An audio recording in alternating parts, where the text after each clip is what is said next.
आमच्या मॅनेजरला सुद्धा एवढा पगार नाही. ते मुळात तुझ्यासाठी नोकरी नाहीच आहे माझ्याकडे. आणि कमी जास्ती काय करायचं?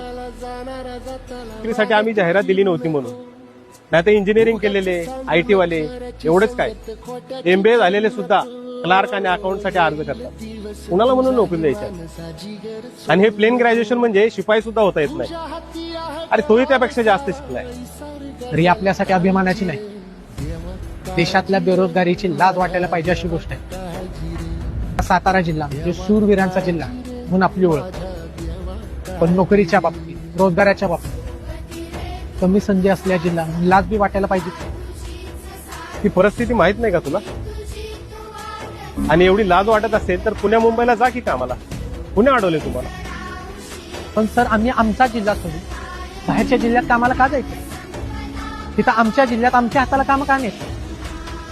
तर नवीन कंपन्या का येत नाहीत? आहेत त्या कंपन्या का टिकत नाहीत? याचा जाब तुम्ही मला नाही, तुम्ही ज्यांना बिर्याणी खाऊन आणि 2000 रुपये घेऊन मतदान केले ना, त्यांना विचारला पाहिजे.